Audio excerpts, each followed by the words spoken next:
Sejam bem-vindos, eu sou o Alan dos Santos e você está no canal Terça Livre.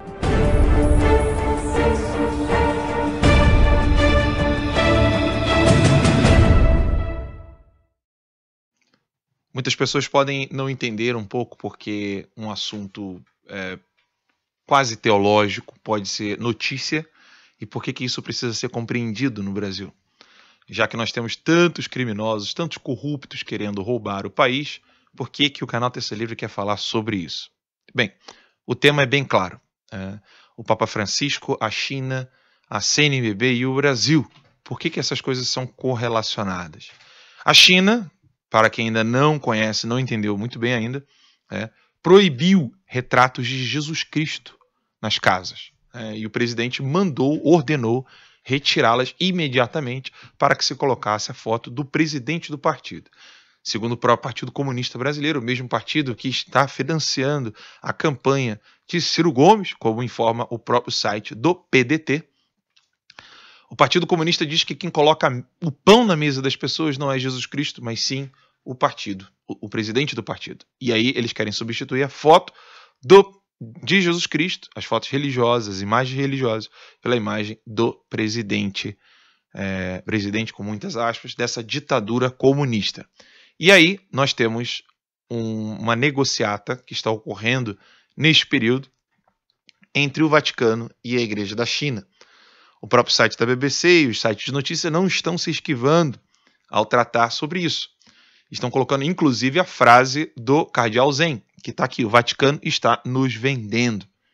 Como assim nos vendendo? Para que você entenda, desde a Revolução Genocida de Mao Tse Tung, foi proibido o cristianismo, o catolicismo, a presença da igreja, a presença dos cristãos na China. O genocida Mao Tse Tung dizia que não queria influências externas, internacionais, para que o seu plano continuasse. Então ele proibiu a presença e a indicação de padres e bispos vinda do Vaticano. Porque hoje funciona da seguinte maneira: hoje quem nomeia os bispos para uma diocese é o Romano Pontífice. Hoje não, né? Isso já há muito tempo. Então, como o Vaticano, naquele tempo, estava condenando o comunismo, condenando o socialismo, o marxismo, eles já entenderam que a presença da Igreja Católica seria absolutamente nociva para o seu plano genocida e seu plano de controlar todas as pessoas por meio do comunismo. Então, durante muito tempo, muitas pessoas foram perseguidas por isso. Eu quero trazer aqui para vocês o exemplo, por exemplo, aqui do cardeal Vantuan. Esse cardeal aqui, ele já morreu, está em processo de beatificação, e ele celebrava a missa com pedaços de pão na mão e gotas de vinho na outra, com uma gota de água, e servia a Eucaristia para os seus fiéis dentro da prisão. Qual foi o crime do cardeal Vantuan? Ter sido nomeado bispo pela igreja romana, e não pela igreja local.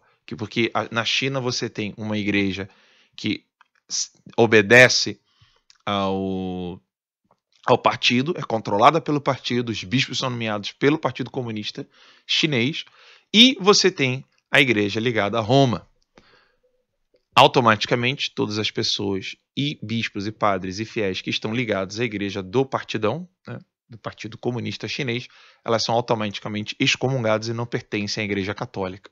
Esse bispo aqui, ele cometeu o crime de pertencer à Igreja Católica. Não temeu, continuou firme, ficou preso durante anos e deu seu testemunho para o mundo. João Paulo II pediu para que ele testemunhasse isso para as pessoas, e eu deixarei aqui embaixo, na descrição do vídeo, uma entrevista onde ele mostra com detalhes como que os comunistas controlavam a igreja na China, e controlam até hoje. Está em espanhol, mas acho que não será tão difícil para vocês acompanharem. Assistam, pausem, se você tem dificuldade com o espanhol. Mas é importante vocês entenderem que os comunistas odeiam a Igreja Católica, odeiam o cristianismo, e eles não querem de modo algum que qualquer voz que se levante contra o comunismo, contra o socialismo, contra o marxismo, ganhe relevância.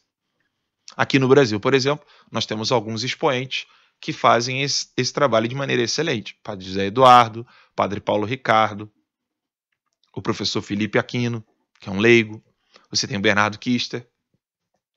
Você tem vários católicos que atuam firmemente contra isso. Nos Estados Unidos, eu mesmo trabalhei no Church Militant, que é um canal católico que desmascara todas as ações dos comunistas lá nos Estados Unidos, sobretudo dos falsos bispos e falsos padres, né, que acabam usando do posto que possuem para poder promover a agenda gaysista, abortista, pela destruição da família, etc. Aqui no Brasil, o maior expoente é o padre Paulo Ricardo, e isso é indiscutível. E sabe o que acontece?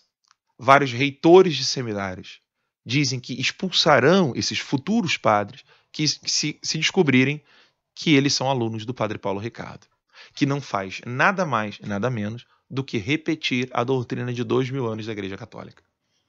Talvez você não seja católico, você não entende por que isso pode afetar a sua vida. Mas você precisa entender. Hoje eles perseguem a Igreja Católica. Amanhã eles estarão perseguindo você, mesmo que você seja protestante ou seja lá o que for. Eles não se cansam. Não se cansam. E o Papa Francisco está querendo fazer um acordo com a Igreja do Partido Comunista Brasileiro. Chinês, perdão. Um acordinho ali, tá, a nomeação pode passar por vocês, etc. Tentando criar pontes de diálogo. Pontes de diálogo com pessoas que prenderam bispos, mataram bispos, prenderam cardeais, mataram fiéis. E é com esse tipo de gente que o Papa Francisco está querendo negociar. É óbvio que alguns exaltados irão dizer, olha lá, olha o que esse Alan dos Santos está falando. Está falando contra a Igreja Católica, contra o Papa Francisco. Não, eu estou falando apenas a verdade. Eu estou apenas expondo os fatos para que você entenda onde você está se metendo. Há um silêncio enorme. A CNBB precisa explicar como que ela enviou todo o dinheiro recolhido na campanha da fraternidade do ano passado para essas ONGs denunciadas pelo Bernardo Kister. E mesmo a Canção Nova, que é a maior rede, maior emissora de TV católica do Brasil, disse que isso não tratava-se tão somente de fake news, de notícias falsas. Quando o Bernardo Kister comprovou por A mais B para onde foi esse dinheiro. Agora, a decisão é sua.